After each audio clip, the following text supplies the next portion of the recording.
The proposed One Seattle plan is supposed to yield 100,000 homes over the next 20 years. Is that enough?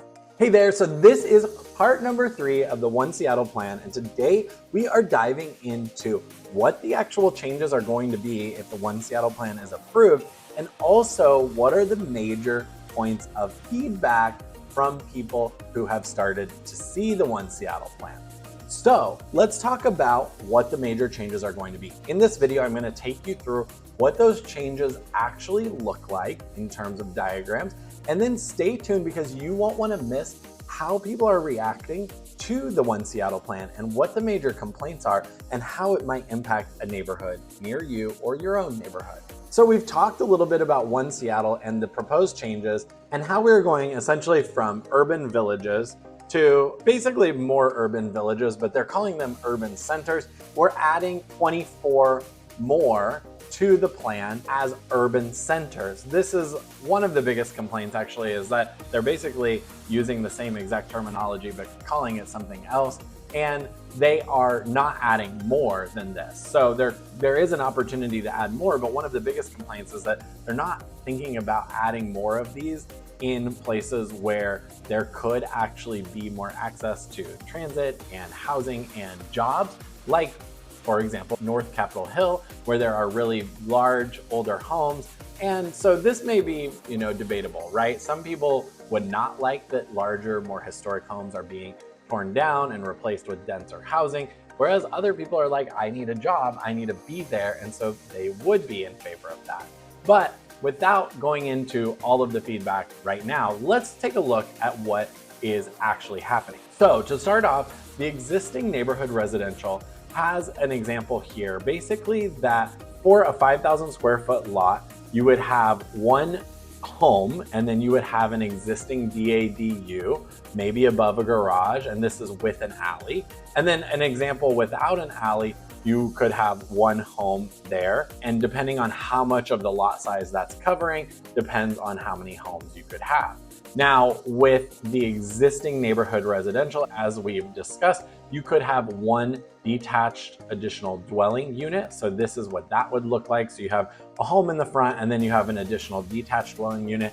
It has different parameters in terms of where those homes can be set back or in the setback from the alley, if there is an alley. So this would be 2 units on a 5,000 square foot lot. And then without an alley, there's just differences in how far this is set back from the alley. Now, there's also an option currently in the code where houses can have attached and detached ADUs. So this is an existing neighborhood residential. So for a 5,000 square foot lot, there could be up to 3 units. This is the reason we are seeing so many homes on the market that are condos, technically condos, because they'll build an attached ADU and then a detached ADU, and they will then make each of those condos because they could resell them as separate units essentially.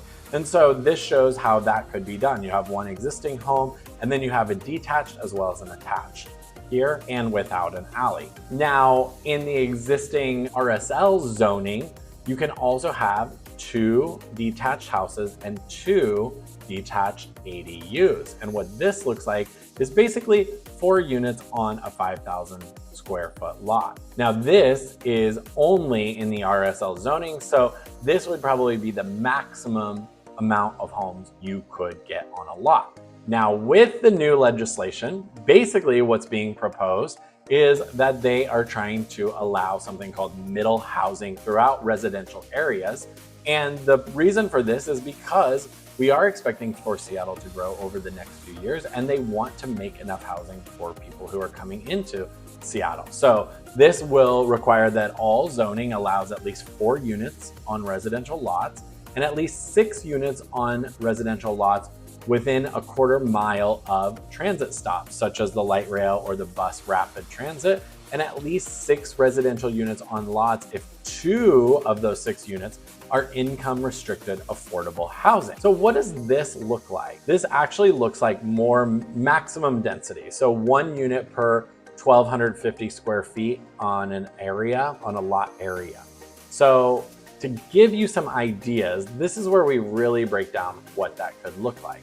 You could have on a 5,000 square foot lot 3 detached houses. They could each be 3 stories. They do have to have some open space between the houses. Now, this is also creating more room because the height limit is going up in this scenario. So with the One Seattle plan, the height limit is higher, so you have that 3rd story. Now with an alley, this has just changed slightly, where they're actually putting the shared space in front of the homes instead of behind them for the parking off the alley. Now, the other option here that you could have is a semi-attached house with an auto court. So what that means is that we have 1 2-story detached home facing the street and 2 3-story attached homes in the rear. And then all of them have garages off a shared auto court, is what they're calling it, in the middle of the site. So what that looks like is basically you have this driveway that comes around the existing house, and then you have 2 what I would call townhome style homes that are attached, and they each have a garage, as well as the existing home has a garage. So 3 parking spaces, 3 homes. They're about average 1,500 square feet each on a 5,000 square foot lot. The next option that they go through is the preserved house and duplex. So let's say, for example, you had a home on an existing 5,000 square foot lot. You could add these 2 duplex style 3-story houses that are attached behind the existing home. And then the half of the existing floor area ratio in the existing home is excluded from how much of the lot can be covered in this instance. So you have 2 parking spaces here and you have 3 total units. One of the biggest changes in the One Seattle plan, the update, is that the porches or balconies can actually be within the setbacks of the lot. And so they are trying to pull more housing into the setback. So the setback is what goes around the lot where you're supposed to pull the home back from those lines so that there are space between you and your neighbors. In the new One Seattle plan, there's the opportunity where you can actually create a front porch that goes into the setback on the front of the lot. Now there's also an option for a triplex. So 3 attached homes with open space shared in the back of the lot. So you're getting actually on a 5,000 square foot lot, you're getting 3 attached homes. Or the next one, which is 4 detached homes. So you could have 2 facing the street and 2 facing an alley, and then in the narrow space running lengthwise between them. So this is where we get to starting to see some of the max capacity of the existing neighborhood residential lots. So for example, this one is a 5,000 square foot lot. You have 4 parking spaces and you have 4 different homes. The average size of each home about 1,125 square feet. So they are a little bit smaller. You can see in this diagram, they do have the porches that come into the front setback of the lot. I'm guessing there's a porch, it looks like it, on the back too as well, which are facing the alley. Now you could also have 2 duplexes without an alley. So this is another variation. This is what they would call sort of the auto court in the middle. So you have a duplex at the front of the lot and then a duplex at the back of the lot. There is no alley. So you have to have this driveway where you can come in and park. So there's 4 parking spaces, but still on a 5,000 square foot lot. So you can imagine this might be an existing home. A developer buys that lot and then they attach an ADU and then they put a duplex in the back. So getting a little bit more dense with these. Now you could also have 2 duplexes with an alley, and they show that here. Essentially what you could do is have a front duplex and a back duplex. You have parking off of the alley, again, 5,000 square foot, and then 4 parking spaces. Now, there are differences in high-risk areas of displacement. So the city has gone through and determined where there would be high risk of displacement, and those areas cannot be as densely developed. The max, I believe, there is only 3 units per lot. Now, when we're talking about affordable housing with the One Seattle plan, basically that maximum number of units goes from 4 to 6 units. So you can now see on a 5,000 square foot lot, you could have a total of 8 units in this example, which is essentially a affordable housing with a bonus. And one big update that they are trying to make is that you can actually have a corner store. So you could take an existing home, you could use the first level as a commercial space, you could use the level above that as additional office space or commercial space,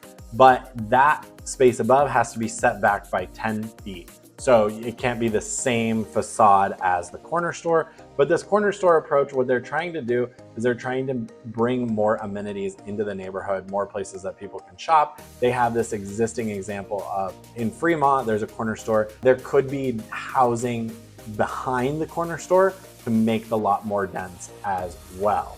So as I promised, those are the changes of the One Seattle plan, but there are some major criticisms out there already on just this proposal. One of the criticisms is that this is just propagating more of the status quo. So under the current new plan, like I mentioned at the beginning of the video, they're targeting 100,000 new homes over the next 20 years. But the existing zoning that is there has an estimated buildable capacity of 160,000 homes right now as it exists. So they're criticizing that this is actually more of the same status quo, given that there could have been 160,000 homes built or units or living units built in the current zoning restrictions. And one of the major criticisms of that is a lot of these new tweaks with One Seattle place a lot of the development capacity along busy roads and populated areas. And there's not so much of it in neighborhoods like Magnolia or like Queen Anne or North Capitol Hill. And so that's one of the major criticisms, is that this is actually not changing a whole lot, and were we better off with the existing zoning already? Now, one of the other criticisms is that there's still a lot of restriction on how much of the actual lot can be covered. The floor area ratio of the lot, it's not going up by that much. So if we're making changes, we need to be able to develop more on the lot, so have more space covered on the lot. And in a lot of the criticisms, basically what they're saying is that this is allowing more units, but it's not increasing the floor area ratio that's taken up by the building enough to actually make a big difference. As we discussed before, the name Urban Village from the current zoning code is actually going to be changed to Urban Centers. And they are referring to 24 new urban centers that are going to be in place. One of the last criticisms, like I mentioned at the beginning, is that these are actually not expanding a lot of where we could see good expansion. So they may have studied more of these places and they're actually not utilizing a lot of them. Last but not least, this isn't really keeping up with the growth of Seattle. This is the last criticism. What a recent report in The Stranger cites is that there's an estimated need of 120,000 new units of housing right now, immediately, and then 82,000 more every single year to keep up with the projected growth of Seattle. Now, this is going to be a big issue because, as we talked about at the beginning of this video, this is only 100,000 new houses. So it's really not keeping up with the demand. Overall, though, what advocates are trying to get is a more ambitious plan for more housing. But this will change neighborhoods. They want to make each neighborhood in Seattle a 15-minute neighborhood, being able to get anything you need within 15 minutes or get anywhere else in the city in 15 minutes. Now, what are your thoughts about this? This is going to radically change some neighborhoods. You're going to see even more development next to existing homes. You're going to see some neighborhoods turn from craftsman homes to mostly new townhomes. It is going to play a big part, and it could impact the price that people are selling for. If you have a 5,000 square foot lot or more, you may be seeing a big price increase in your land if this One Seattle plan gets approved. This is going to drastically change neighborhoods. It's going to bring in more housing for the better, but it's also going to change the look and feel of every single neighborhood, and especially these urban centers. Let me know what you think in the comments. This is going to be a big change. And are you advocating for more ambitious housing, or are you advocating for something different? You'll be the one to decide. The One Seattle plan is coming into our city, and so we have to brace ourselves and learn about it so we know what to do.